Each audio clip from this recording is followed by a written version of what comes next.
Assalamualaikum warahmatullahi wabarakatuh. Bismillahirrahmanirrahim. Pada pertemuan kita kali ini, kita akan membahas tentang materi usul fikih terkait dengan dalil hukum Islam. Perlu diketahui bahwasanya ketika seorang muslim ingin melaksanakan ajaran-ajaran Islam, maka dia harus memahami betul tentang dalil hukum Islam. Dengan kata lain bahwa dalil hukum Islam adalah merupakan landasan utama bagi seorang muslim dalam menjalankan ajaran-ajaran Islam, sehingga ajaran Islam yang dilakukan betul-betul valid dan penuh makna sesuai dengan aturan hukum Islam. Kemudian, untuk mencapai pembelajaran mata kuliah usul fikih yang maksimal, maka dibuatlah capaian pembelajaran mata kuliah usul fikih, yaitu agar mahasiswa memahami dan mampu menjelaskan dalil-dalil hukum Islam, sekaligus menerapkan pada beberapa kasus yang terjadi di tengah-tengah masyarakat pada umumnya. Sehingga dengan ini, mahasiswa akan bisa refleks ketika persoalan muncul di tengah-tengah masyarakat, maka mahasiswa mampu memberikan solusi yang terbaik, setidaknya memberikan gambaran bahwa itu ada dalam materi-materi perkuliahan yang sudah diajarkan dalam perkuliahan.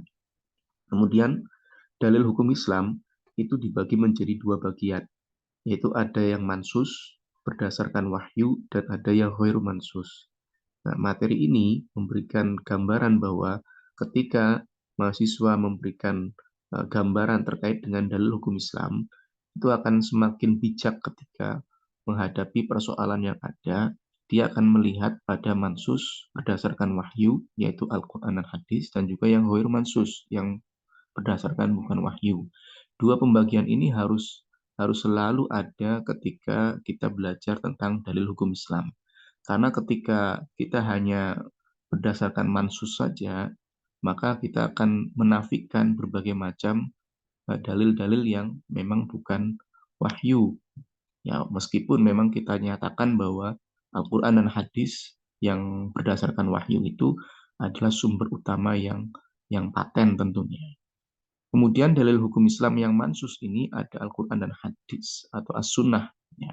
Al-Quran sebagai sumber utama yang memang betul-betul menjadikan kita terarah hidupnya karena menjadi sumber utama sebagai wahyu. Sementara as-sunnah adalah sumber kedua pasca Al-Quran tentunya. Nah, perbedaan Al-Quran dan as-sunnah inilah yang kemudian bisa kita bedakan. Al-Quran langsung kalamullah, sementara as-sunnah itu melalui lisan Nabi, tapi pada dasarnya adalah merupakan uh, wahyu ya, dari Allah. Hanya bahasa yang disampaikan adalah berdasarkan penyampaian Nabi Muhammad SAW. Kemudian dalil hukum Islam yang ghair mansus apa saja? Itu ada dua, ada muttafaq alaih yang memang disepakati oleh para ulama dan ada yang mukhtalaf fih, masih diperselisihkan oleh para ulama. Jadi di dalam dalil Islam yang ghair mansus yang tidak berdasarkan wahyu ini, ternyata ada dalil yang memang disepakati oleh para ulama dan memang ada yang masih diperselisihkan oleh para ulama. Oleh karena itu dua hal ini menjadi bagian dari dalil yang berada pada posisi ghair mansus yang bukan mansus. Kalau yang mansus tadi jelas itu disepakati semuanya. Tetapi untuk yang ghair mansus terbagi menjadi dua, ada yang disepakati dan juga ada yang masih diperselisihkan. Dalil-dalil yang muttafaq alaih yang disepakati oleh para ulama itu ada ijma, ya, sebuah kesepakatan para ahli hukum terkait dengan hukum syara.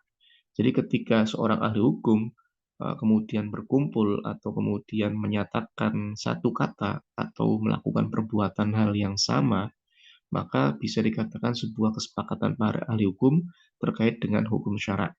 Sementara kias adalah metode menganalogikan hukum far'i yang peristiwa-peristiwa yang baru ke dalam hukum yang asal yang memang ada di dalam Al-Quran maupun As-Sunnah. Misalkan menyamakan narkoba dengan khamr, yaitu sama-sama memabukkan. Ini menggunakan metode pengambilan hukum dengan dalilnya yaitu kias. Kemudian dalil hukum yang dalam hukum Islam yang mukhtalaf masih diperselisihkan oleh para ulama, itu ada istisan, ada maslahah mursalah, ada istishab, ada urf atau adat, ada sadu dzari'ah, ada qaulus sahabi, dan juga ada syara'u man qablana. Nah, dalil-dalil inilah yang kemudian menurut para ulama itu masih diperselisihkan.